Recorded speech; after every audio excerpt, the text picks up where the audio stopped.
second question was, you don't listen to a lot of podcasts. Not going to listen to this one as well, unfortunately. So, do you Not true. think that gives you a better perspective because you're viewing it from this? Not even. So, what you're trying to do is you're not creating the best podcast out there. You're trying to create the best watching experience. So, it's just the best show overall. And that can really set it apart. In a way, you're also creating the anti podcast in that sense because you know exactly what you don't like and why you don't listen to it. So you put the video element because you're a visual person. Same reason why I put it as well, even though I do listen to podcasts. We'll be listening to this one. But do you think it can work to your advantage or there's a disadvantage because good podcasts are good podcast Podcasters or podcast I don't know what the yeah, plural no is. podcasters, podcasts. Yeah, Podcasts. yeah, Do you think good podcasts are good because of a certain reason and it's worth emulating them for that? yeah. This is a great question. I've been asked it before. Actually, it was offline. Wasn't even on a show. Somebody asked me that question because I was telling them the disclaimer. I don't actually listen to podcasts. Um, and actually, she said it. I didn't even answer. She said it. I think that's great because it gives you maybe a different perspective.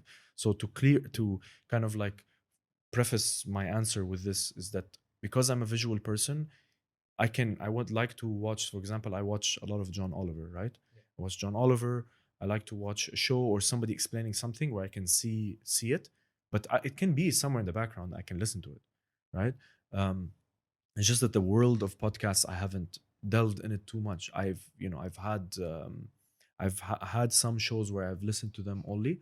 They were not, visual, but it's not the medium that I choose. So I like the word that you use, the anti podcast thing, because for me, it's kind of like in a way, like our benchmark when first starting was kind of like how Joe Rogan would do it, like where, there's the guest, and then there's the host, and then it's switching between the two. It was kind of the template that we followed and did the benchmark on, and it was kind of the condition that I told Alex, if we're gonna do this, I want video. I don't want it only audio, because the other side to that is with video you don't get this.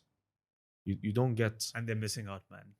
Yeah, I that's the must thing. say. You don't get like you don't get my hands moving right now. You don't get me like They didn't doing get to see that. And Ali, man. That's a yeah, I big mean, loss this is already. this is like Yeah. a minor thing, but I'm saying like you don't Yeah. get somebody's expression when they answer a question, and when they and like for me, like I grew up on like stand-up comedy. I grew up on movies like The Last Action Hero. It was what we had it on The laser disc. Laserdisc. Yeah. We had it on Laserdisc, man, and it was an experience to sit down and watch something, right? Radio, don't get me wrong, like I love radio and doing the voiceovers and all that stuff, but also it really depends what you as a content creator want to do. If you are a podcaster and your sonic experience, as um, Omar from Dukan Show says, your sonic experience is great, then that's great. But what we want to do is do both. Give you the best sonic experience with the best visual experience.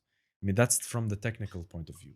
But for me, I always say, like, when somebody asks me, I tell them it's a podcast, but it's a show. For me, it's a show. It's and it's a visual experience of you sitting down and seeing somebody's expressions, the laughter, the pain, sadness. You can see it, right? And I've one of the shows that really emphasized that was one show that I did was episode 17 with Amjad Shakir, the Sudanese singer. What was interesting about it is that when I was talking to him about humbleness, right? And how does he say so humble with the kind of status that he has and all that. And he was using his hands to explain how that whenever he goes up, you know, his close group of friends would push him down. Just that small hand movement it can maybe click more to the audience rather than an audio just hearing him say that. And then just to close it off, another reason why it's like that is I try my best not to insult the intelligence of my audience, and at the same time give them the option, right? Give them the option. You want to listen, you can listen. Because we have it. And you want to watch, you can watch. And Alex he's a sound engineer by trade, so I've said this on the It Was Worth It podcast. Like, we want to give you the best, um, you know, like technical like experience when it comes to listening and watching. So of course, it adds another layer of complications with video because you have to cut, and the audio is a bit easier because of the.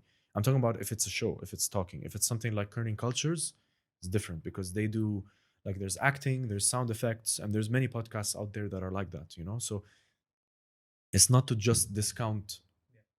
Podcasts wouldn't exist if making audio was easy, and to be able to create this kind of like audio experience where you can just listen to something while you're driving, and it's like a murder mystery, or it's like you're out in the desert and there's like some kind of thing that's happening.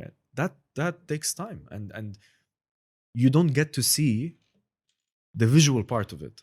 That's where I don't like it. Like I want to see the visual part. I want to see the visual part. There's a thrill in leaving something to imagination, though, I must say. Of course, Yeah. of course, and that's It's like why reading books. Of course, I was just about to say the same thing. Like I just, jumped into starting reading books because I'm also not a reader, and I just started to get back into it, and it was in parallel with me watching a show, and it actually the show was better because I was reading the book.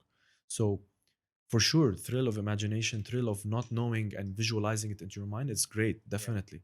But in the end, you have an audience who might experience like your show for the first time by listening to it, and then they watch it. Oh, there you go. You gave them two sides, and they had a different imagination of how it would sound. So that's why instead of just having one thought of how it would be, they have the actual experience, their imagination, and the thrill of imagining it by like listening to it or something like that. So